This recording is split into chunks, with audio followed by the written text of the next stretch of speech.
क्या आप जानते हैं कि जो प्लांट्स होते हैं उसको अलग अलग कैटेगरी में डिवाइड किया जाता है। ये कि उनके बॉडी स्ट्रक्चर के हिसाब से कि उनका बॉडी स्ट्रक्चर कैसा है। अब आप सोच रहे होंगे क्या प्लांट्स में भी ऐसे होता है? तो यस होता है। तो चलिए देखते हैं हम अपनी प्लांट्स किंगडम के बारे में। Hello everyone, welcome back to my channel. This is Ruchi Panjwani. आज की इस वीडियो में हम लोग डिस्कस करने वाले हैं about kingdom plant day. Last की वीडियोस में अभी तक मैंने आपको 5 किंगडम क्लासिफिकेशन पढ़ा दिया था। अभी हम लोग इंडिविजुअल प्लांटे किंगडम को डिटेल में देखेंगे। स्टार्ट करते हैं। तो इसमें दिया हुआ था, जैसे कि मैं आपको एक एग्जांपल देती हूँ कि एक ये टब है या ग्लास है, इसमें बहुत सारे छोटे छोटे बॉल्स रखे हैं और वो अलग अलग कलर के हैं। अब आपको इनमें से डिफ्रेंशिएट करना है, तो डिफ्रेंशिएट करने के लिए आप क्राइटेरिया क्या लोगे? अलग अलग कलर लोगे। फॉर एग्जाम्पल, आप ऐसे बॉल्स को बाहर निकालोगे जो येलो कलर के, उनको अलग रखोगे। ऐसे निकालोगे जो रेड कलर के हैं, या ऐसे निकालोगे जो ब्लू कलर के। मतलब अकॉर्डिंग टू उनके बॉडी का शेप या कलर बोल सकते हैं, आप उनको डिफरेंशिएट करोगे। वैसे ही प्लांट्स किंगडम में बहुत सारे टाइप्स के प्लांट्स होते हैं और उनको डिफरेंशिएट करने के लिए हमने भी क्राइटेरिया सेट किया है। और ये क्राइटेरिया है पहला कि वो कैसा बॉडी स्ट्रक्चर पोजेस करते हैं। जैसे कि फॉर एग्जांपल ये एक प्लांट है, तो इसमें रूट्स है कि नहीं, ट्रू रूट्स होने चाहिए, ट्रू स्टेम्स होनी चाहिए और ट्रू लीव्स होनी चाहिए। ये 3 कैटेगरी में हम लोग उनको डिफरेंशिएट करते हैं। तो देखा जाए, स्टार्टिंग हम रीड करेंगे। क्या दिया हुआ है? पहला point, the plant's body possesses well differentiated distinct cellular components or not. Distinct cellular components or not, ठीक है, अलग डिफरेंशिएट। फिर उसके बाद आता है नेक्स्ट, जो बेसिस लिया था वो हमने लिया था वेस्कुलर।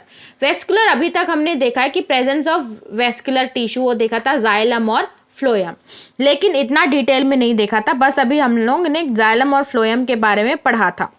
लेकिन इसमें देखेंगे कि क्या स्पेशल वेस्कुलर टिश्यू उस प्लांट्स में है या नहीं। Presence and absence of special vascular tissue for transport of water and other substance.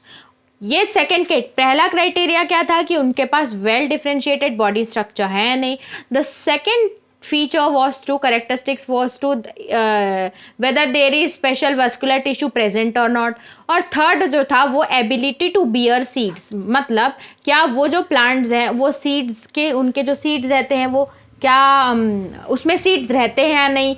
और अगर सीड्स रहते हैं तो वो कवर्ड रहते हैं या ओपन रहते हैं। तो ये 3 क्राइटेरिया से हमने प्लांट्स को डिफरेंशिएट किया।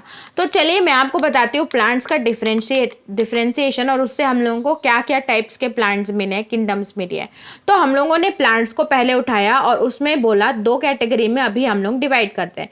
पहला जिसमें वेल डिफरेंशिएटेड बॉडी ना हो, और दूसरा क्या लिया जिसमें वेल डिफरेंशिएटेड बॉडी हो। तो ऐसा प्लांट किंगडम जिसमें वेल डिफरेंशिएटेड बॉडी नहीं थी वो हमें सिर्फ एक ही मिला, और उनको हमने नाम दे दिया, ये आप देख सकते हो, थाइलोफाइट्स। ठीक है, इसमें क्या होता है, do not have differentiated body plants, जैसे कि इसमें स्टेम्स, रूट्स, ये सब एब्सेंट रहते हैं।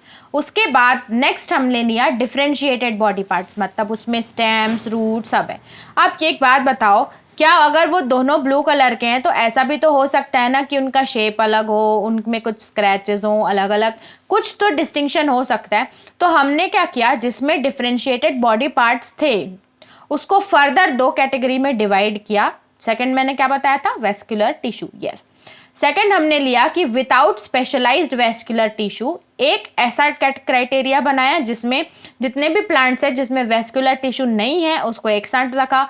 और सेकंड लिया विथ वेस्कुलर टिश्यू, मतलब ऐसे प्लांट्स लिए जिसमें वेस्कुलर टिश्यू है। तो हमें इससे मिला कि जिसमें वेस्कुलर टिश्यू नहीं है वो हमारे बने क्या, बायरोफाइट्स। उसके बाद पहला हमने देखा जिसमें बॉडी डिफरेंशिएटेड नहीं, थाइलोफाइट्स, ब्रायोफाइट्स। फिर आया विथ वेस्कुलर टिश्यू। अब विथ वेस्कुलर टिश्यू हमें पता चल गया कि उसमें ट्रांसपोर्ट करने के लिए वाटर और अदर सब्सटेंस के लिए हमारे पास क्या है, वेस्कुलर टिश्यू है। अब वेस्कुलर टिश्यू को भी देखा जाए तो हमने फिर से 2 कैटेगरी में डिवाइड किया।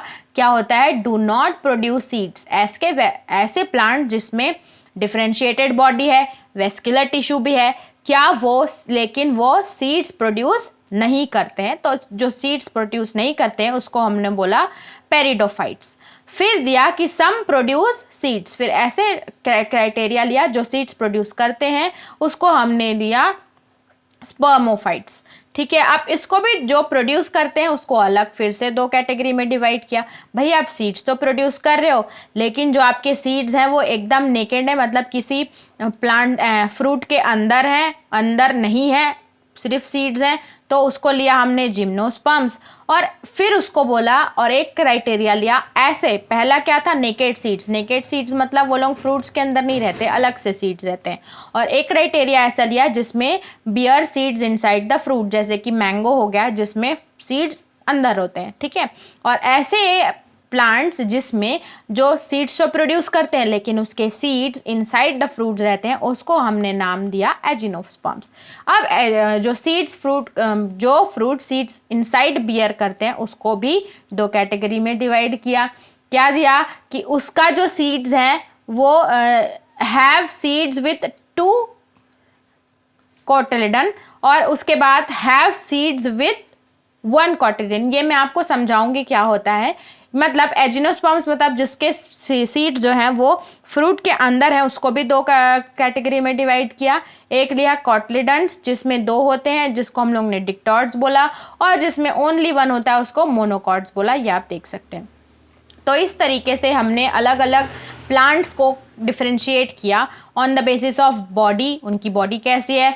फिर हमने देखा कि वेस्कुलर टिश्यू है कि नहीं, अगर वेस्कुलर टिश्यू है तो प्रोड्यूस सीड्स करते हैं कि नहीं। अब फिर देखा जो प्रोड्यूस सीड्स कर रहे हैं उनको भी दो कैटेगरी में लिया, क्या वो नेकेड सीड्स प्रोड्यूस कर रहे हैं या सीड्स इनसाइड द फ्रूट। अगर वो कैटेगरेट करने के बाद जो सीड्स हैं वो हमारे 2 साइटोडेन्स हैं या 1 साइटोडेन्स है, तो डिक्टॉर्ड्स और मोनोकॉट्स है। इस तरीके से हम लोग की जो प्लांट किंगडम थी वो डिवाइड हो गई। पहला हमने लिया, यहाँ पे आप देख सकते हैं, थाइलोफाइट्स लिखा, ब्रायोफाइट्स लिखा, फिर उस पेरिडोफाइटा, फिर जिम्नोस्पर्म्स, फिर एजिनोस्पर्म। तो चलिए अब चलते हैं इसमें, इनको सबको एक डिटेल स्टडी करते हैं। तो आपको लिंक में डिस्क्रिप्शन मिल जाएगा। हम पहले डिस्कस करते हैं thallophytes and bryophytes. So let's go to the next video, and this is end for this video now.